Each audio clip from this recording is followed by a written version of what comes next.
to happen. It is Josh Allen's time. Not only do I believe that this upcoming season the Buffalo Bills are going to win the Super Bowl, but Josh Allen is finally going to get it all. He is going to be your Super Bowl MVP. They were so close, 13 seconds away from getting past the Chiefs, and it didn't happen. I think now it's all going to line up, and your Buffalo Bills will be your Super Bowl champs. I love it. Mike T, how about you? Give me a bold prediction. Mac Jones in the thick of the MVP race. Greeny, this was a rookie quarterback that took his team to the playoffs. They have two great running backs, two great tight ends, a deeper pool of receivers, acquired Devontae Parker, great offensive line.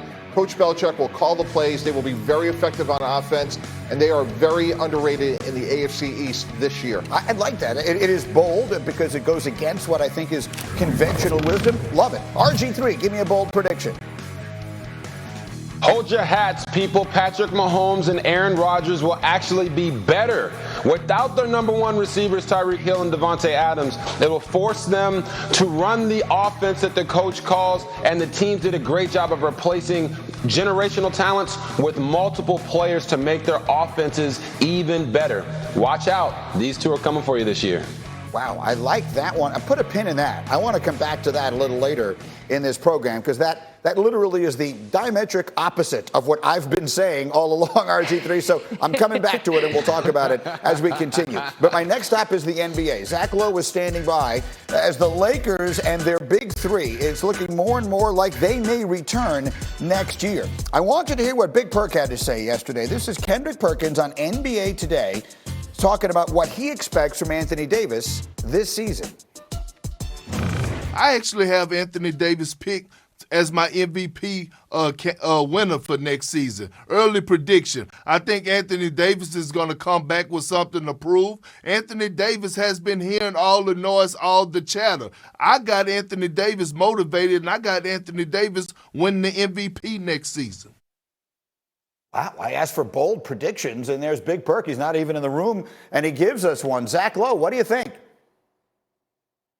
I don't know what's gotten into Perk this week. I'm a little worried about him. He said Steph Curry's prime was going to last 10 more years until Steph was 44. And now this? Look, I think AD is going to have a vengeance year. I totally agree the league has forgotten how damn good this guy is on both ends of the floor. I think he's coming back with a vengeance to reclaim his place as a top 10 NBA player. But top 10 is different than MVP. Winning MVP when you have LeBron James on your team by itself is really hard to do. Then you throw in Luka and Giannis and Steph and Ja and KD and Jokic and Embiid. I think it's more likely Anthony Davis doesn't crack the top 5 in MVP voting than he wins it. So Perk, I love the optimism. I love trying to speak things into existence. I can't go with you on this one, buddy. So the MVP of it all aside, seeing Anthony Davis sort of recapturing what we have all long believed he was destined to be, which is a player who belongs in the MVP conversation, whether he winds up winning it or not. Do you expect that? You keep telling me that we have forgotten him. Well, he has sort of made it easy to forget him in this conversation. What is your expectation for him this year? If he remains healthy and plays 65, 70 games, I think he's going to be a first-team or second-team All-NBA player again. He's that good. Really, the only thing that's happened to him, he's had some injuries, and what can you do about that? You just have to hope they don't happen.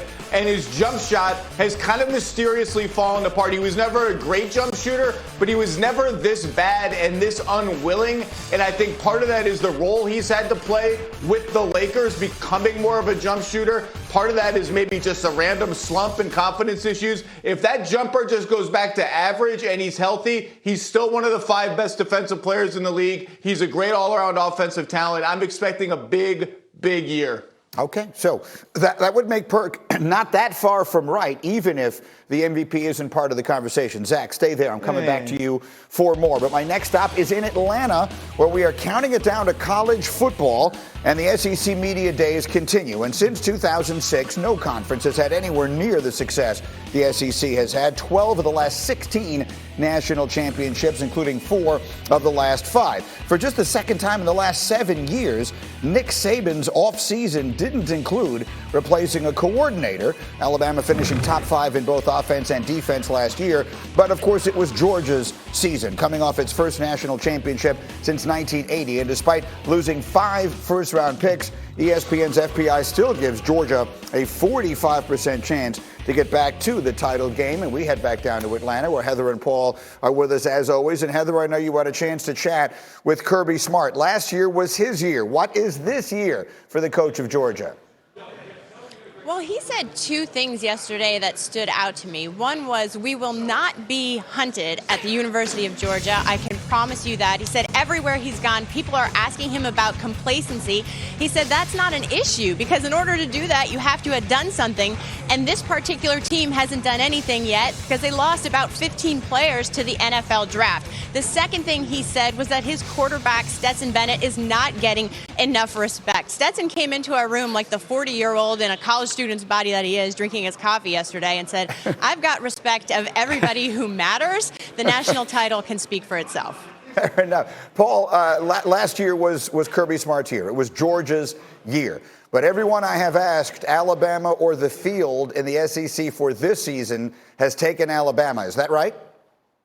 That is 100% correct, and Kirby Smart knows that better than anyone. And I think he once again managed to pull a page from Nick Saban's playbook.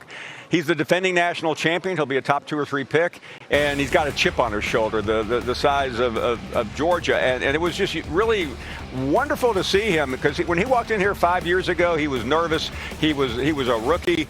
He's a seasoned veteran with a national championship trophy. When you're the first coach at Georgia to win one in 41 years, 42 years, it's going to carry you a long way. But fans here, Georgia fans, think they're back in that championship game against Alabama. The SEC first, and then the national championship. We may have a rerun of last year, Greeny. So we will wait and see on all of that. In the meantime, I was watching with interest Jim Phillips, who's the commissioner of the ACC, was talking yesterday, and I could see Paul already chuckling a little bit. I mean, these are tough times in that circumstance. Heather, you obviously are as connected to all of the conference machinations as anybody. What are the most important things that come out of the ACC right now, as it feels like, I hate to even say it, but from an existential perspective, it almost feels like everything hangs in the balance for them? Well, they're trying to play catch up and close the gap financially. This is what it's all about. These schools know that they are locked in that league because of the grant of rights agreements through 2036. So how can they keep everyone happy? Jim Phillips acknowledged yesterday that they are talking about uneven revenue distribution. That means there's schools in that conference who say, hey, you should be paying us more money for who we are and what we do. And that's something that they are considering. He said all options are on the table. It almost sounded exactly the same as Big 12 Commissioner Brett Yormark last week, to be honest with you, Greeny. So all options are on the table there. And one Big 12 source told me, you know what, they might want to consider that uneven revenue distribution, because maybe if we would have done that for OU and Texas, they would have thought twice about going to the SEC.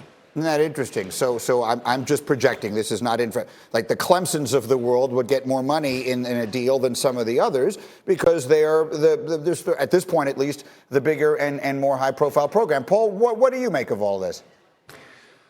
I thought Jim Phillips missed the moment yesterday. And Greeny, you introduced me to Jim Phillips, and I respect him greatly. He's been a phenomenal athletic director at Northwestern. He has not been phenomenal at the ACC. He said something yesterday saying, it remains my belief that there's no better conference in the country than the ACC. Now, Commissioner Phillips, please, I realize you have a PhD, but I would like to see you defend that dissertation in front of your committee back in the day, because you would get flunked. You would not have a doctor in front of your name trying that act on national television.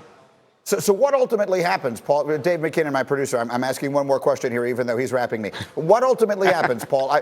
You talk about these mega conferences. I mean, does one of them just swallow up the ACC as we know it? Is that what you expect to happen here? I mean, they could make a deal with the Pac-12 primarily for television games, and they would be attractive if you get Oregon and Washington versus Miami and Clemson. But they really have very little choice. If they do what you just said about a revenue share, they'll go the way. It will not work. Texas had its own deal many years ago in the Big 12 with the Longhorn Network, and that's one reason why Missouri, Nebraska, and ultimately Texas A&M said, "We'll see you later. We're not dealing with that." It would be a mistake because it just